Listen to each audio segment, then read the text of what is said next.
काहे को इंग्लिश को डर रहे हो भाई? अंग्रेज़ों को भी नहीं आती है हिंदी। हम इंडियन 2-3 भाषा काफ़ी आसानी से बोल सकते हैं, लेकिन अंग्रेज़ नहीं बोल सकते। हम तो उनकी भाषा भी सीख रहे हैं, फिर भी डर रहे हैं।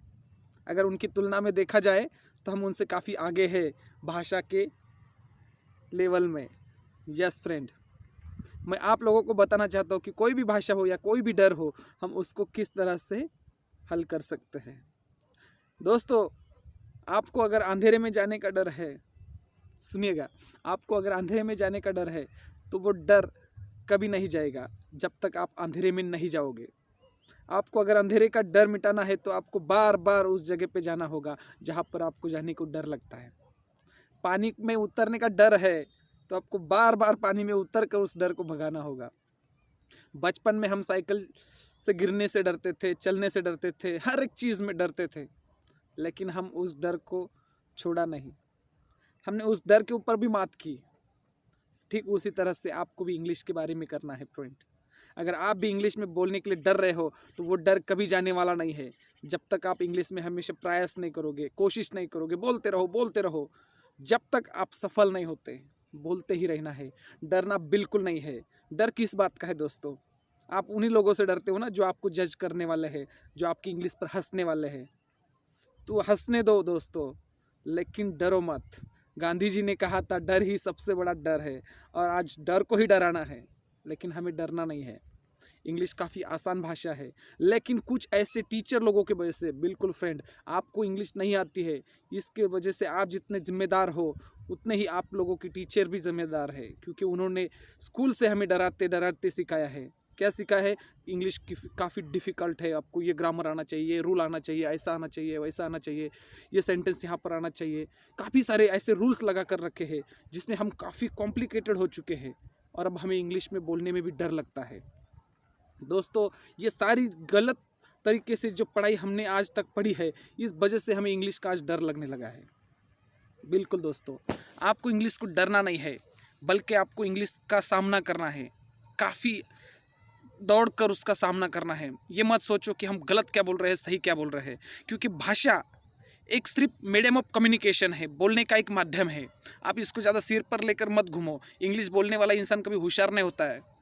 इंग्लिश एक सिर्फ भाषा है जो हम जैसे कि अपनी मदर टंग में बात करते हैं। काफ़ी इंडियन काफ़ी सारी भाषा बोल लेते हैं। मैं 2-3 भाषा आसानी से बोल लेता हूँ, लेकिन मैं सीखते समय मेरे इंग्लिश छोड़कर अगर दूसरी भाषा के बारे में सोचा तो मैं कभी किसी को डरा ही नहीं। लेकिन इंग्लिश के बारे में हम क्यों डरते हैं? क्योंकि हमारे आजू बाजू में जो माहौल है, हमें उसमें एकदम परफेक्शन चाहिए। मैंने पहले ही कहा था कि परफेक्शन एक दिन में, एक रात में कभी नहीं आता है, वो टाइम लेता है।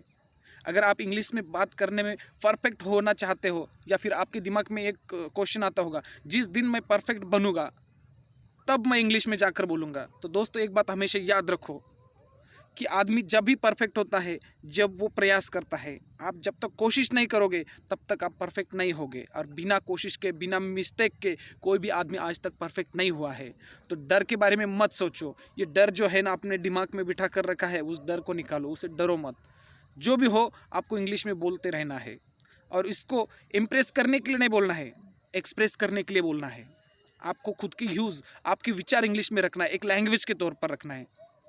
फ्रेंड, मैं आपको एक बात बताता हूँ, एक उदाहरण बताता हूँ। मैंने काफ़ी बार फॉरेन लोगों के साथ बात की है, और नेटिव स्पीकर के साथ भी बात की है, लेकिन बोलते समय मुझे एक चीज़ एक्सपीरियंस हो चुकी है कि नेटिव स्पीकर जो फॉरेनर जो होते हैं, वो आपकी कभी भी मिस्टेक नहीं करते हैं, कभी भी मिस्टेक नहीं निकालते हैं। हमारे तरफ कुछ इंडियन लोग हैं, हमारे दोस्त, जो हमेशा हमारे ग्रामर के बारे में उसमें सोचते रहते हैं, हम कहाँ मिस्टेक करते हैं। लेकिन नेटिव स्पीकर ये कभी नहीं सोचते, वो सिर्फ आपको समझने की कोशिश करते हैं, ये नहीं देखते कि आप कहाँ गलत हो, क्योंकि ये भाषा एक बोलने का माध्यम है दोस्तों, इससे ज़्यादा कुछ भी नहीं है। तो इंग्लिश में आपको डरना नहीं है, अपनी एक साइकोलॉजी बनाओ। और हाँ, आप क्यों डरते हो? क्योंकि इंग्लिश आपकी हैबिचुअल लैंग्वेज नहीं है। बिल्कुल दोस्तों, इंग्लिश आपकी हैबिचुअल लैंग्वेज नहीं है। English has not become a habitual language. आप काफ़ी दिनों के बाद भूल भी जाते हो। काफ़ी लोगों ने बहुत बार इंग्लिश की क्लास लगाए है, बहुत सारी चीज़ें इंग्लिश में की है, उनको समझ में भी आती है। दरअसल वो इंग्लिश में बात भी कर लेते हैं, लेकिन कुछ दिनों के बाद वो भूल जाते हैं, और कुछ दिनों के बाद और उनको बोलने का अगर मौका मिलता है तो डरते हैं। क्यों डरते हो? क्यों ऐसा हो जाता है उनके साथ? क्योंकि इंग्लिश उनकी हैबिट नहीं बन चुकी है दोस्तों। जब तक आपकी इंग्लिश हैबिट नहीं बनती है, तब तक आपको इंग्लिश में बात करते ही रहना है, इंग्लिश सीखते ही रहना है। दोस्तों ये अपनी मदर टंग नहीं है, इसलिए हम कुछ दिनों के बाद उससे भूल जाते हैं। तो आपको तब तक सीखते रहना है जब तक इंग्लिश आपकी हैबिट नहीं बनती। तो इस वीडियो में मैं इतना ही कहूँगा, लेकिन आने वाले कुछ वीडियो में मैं और कुछ नए टॉपिक लेकर आऊँगा जो आपको इंग्लिश बोलने में काफ़ी हेल्पफुल रहेंगे। अगर आप नए हो तो प्लीज़ सब्सक्राइब कीजिएगा। मेरे बैकग्राउंड के ऊपर मत जाओ दोस्तों, कंटेंट के ऊपर ध्यान दो। Bye bye.